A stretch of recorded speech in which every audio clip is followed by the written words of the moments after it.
Mario stories are as significant as guys' nipples. It exists, but doesn't really do anything outside of that. I know that's something everyone's known for years now, but most of these games can be summed up as just beat the villain, save the princess. And to Nintendo's credit, it's worked pretty alright for them, because realistically, you play Mario games for the gameplay. You know, while some of the RPGs get a little more into the world building and lore, this philosophy has been a constant theme since the series began and will probably stay like that until its bitter end.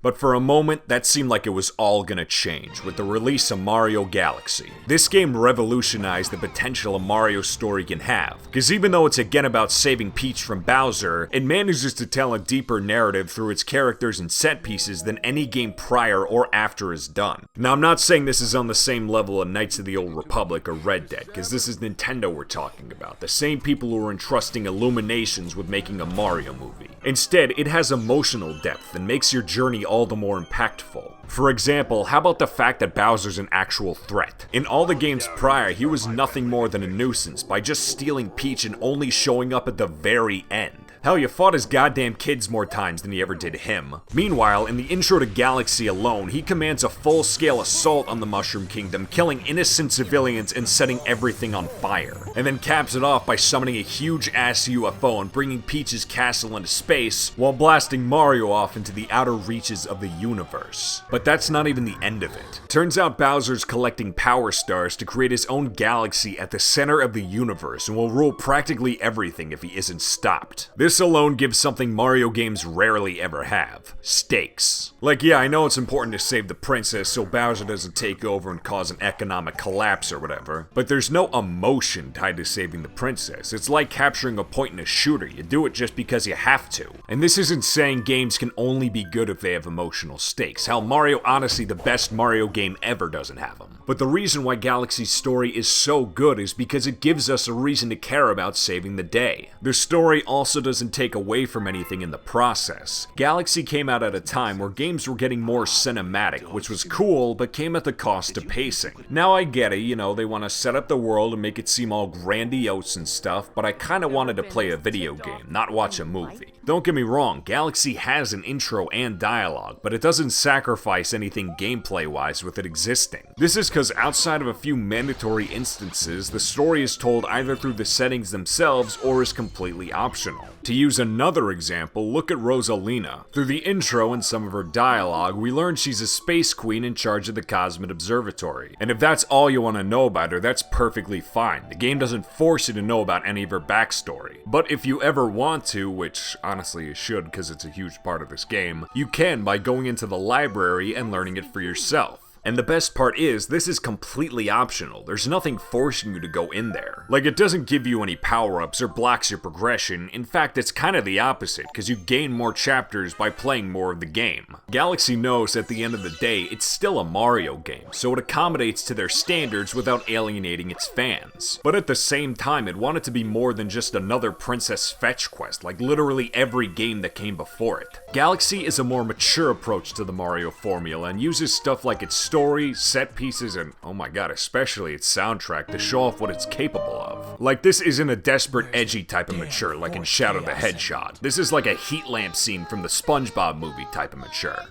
I mean, it's sad, that's what I was trying to get at.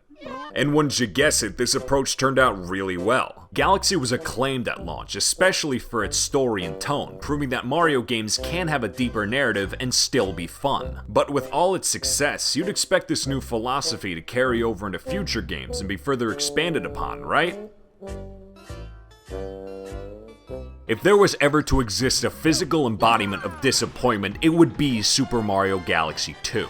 Now I know what you're thinking. How could a game that received as much, if not even more praise than its predecessor, be disappointing? I mean, it was the highest rated game on Metacritic for the longest time. Surely that amounts to something. And you're right, it does. Galaxy 2 isn't a bad game. In fact, its gameplay is super solid and builds off what worked in the original while ditching the stuff that didn't. But you know what it didn't expand on from the first game? The story. Instead of being a deeply atmospheric and emotional journey through the boundless depths of space, it's just about saving Peach again. I know that was the same setup for Galaxy 1, but as I mentioned, there was a ton of shit in between that made the story so much more. Galaxy 2 has none of that. Instead, it's got a big Chungus Luma driving around a starship shaped like Mario's head. And the reason for this is because Galaxy 2 is a retelling of the first game's story rather than a continuation, which is something I wouldn't necessarily hate if it did it justice. Like if the game focused on Rosalina and everything that happened before Galaxy 1, that would have been awesome. But instead, Galaxy 2's retelling is as shallow as a deflated kiddie pool.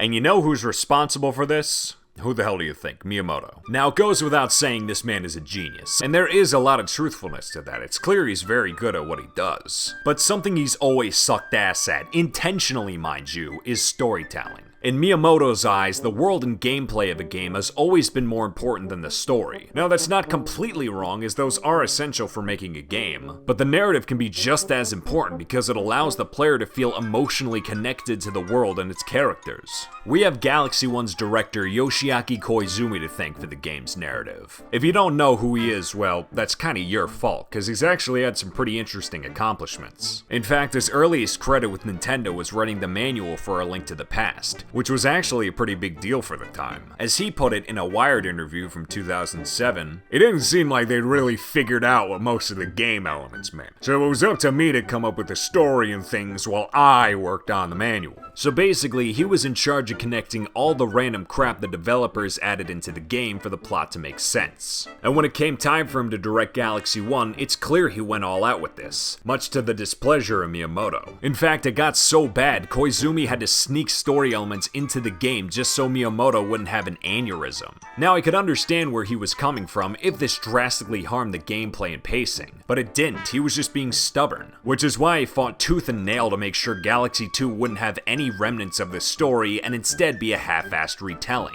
Galaxy should have been the standard moving forward with storytelling in Mario games. Instead, it's the outlier as a result of internal conflicts and traditionalism, proving that reform is truly the only answer. We'll probably never see a mainline game attempt the same stuff Galaxy did, even if Nintendo does make a third one, but they shouldn't be afraid to try stuff like this. With the response the first game got, as well as spin-offs like Thousand Year Door, Partners in Time, and even other Nintendo franchises that focus more on story, it's clear they can pull it off if they put their minds to it. I'm not saying every game needs to have Shakespearean storytelling, but maybe just a little extra effort so saving the princess can feel a bit more significant. Mario!